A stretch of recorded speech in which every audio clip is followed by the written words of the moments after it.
À l'affiche de LOL 2.0, Sophie Marceau montre qu'elle n'est plus prête à jouer la carte de la nostalgie quand on insiste un peu trop.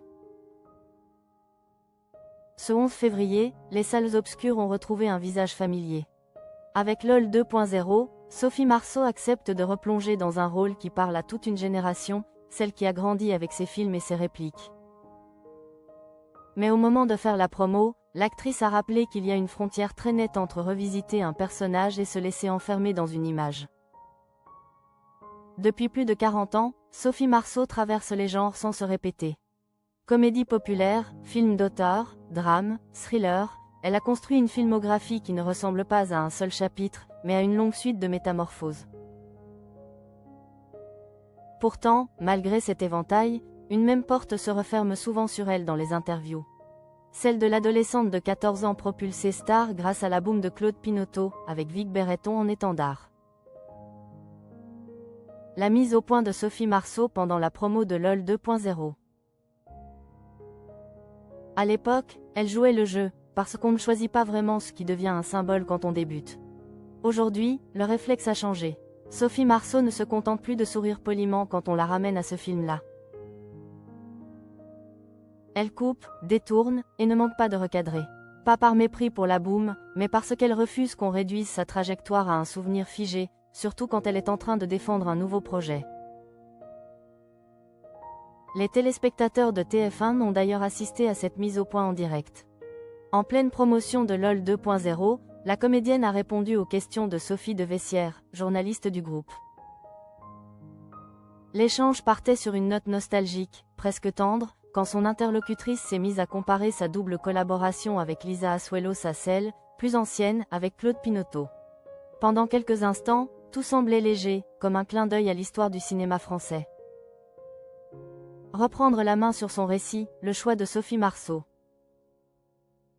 Et puis, Sophie Marceau a choisi de ne pas s'installer dans ce terrain-là. Avec le sourire, elle a d'abord tenté la sortie élégante, en lançant « Next question, question suivante » en français. Une façon de dire stop sans casser l'ambiance, de passer à autre chose en douceur. Sauf que la journaliste insiste, déroule des arguments, revient à la charge, comme si l'actrice devait forcément valider le parallèle, forcément raviver ce passé-là. C'est à ce moment que le ton se durcit, sans éclat inutile, mais avec une fermeté qui ne laisse plus de place au doute. Sophie Marceau, un peu agacée, tranche. Non, c'est bon quoi. Je sais, j'adore la boom, ce n'est pas le truc. Tout est là, elle ne renie rien, elle rappelle même son attachement, mais elle refuse l'obsession. Ce n'est pas une guerre contre un film culte, c'est une manière de reprendre la main sur le récit qu'on fabrique autour d'elle. Vivre, dans le regard des autres, l'envers du décor selon Sophie Marceau.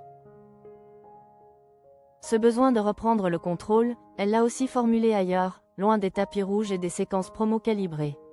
Interrogée par nos confrères de Marie-Claire sur son rapport à la notoriété, celle qui a grandi sous les projecteurs a laissé tomber le vernis. Elle a reconnu avoir déjà eu « marre d'être Sophie Marceau ». Une phrase qui dit l'usure de l'image publique quand elle devient un costume qu'on ne retire jamais. Dans la même interview, elle ne cherche pas à faire pleurer dans les chaumières, mais elle nomme les choses avec franchise. Ce n'est pas facile, je ne vais pas me plaindre. Mais c'est chiant d'être connue, confie-t-elle, avant d'enfoncer le clou avec lucidité. Ça vous change une vie d'être dans le regard des autres tout le temps. À voir sa réaction face aux questions sur la boom, on comprend mieux.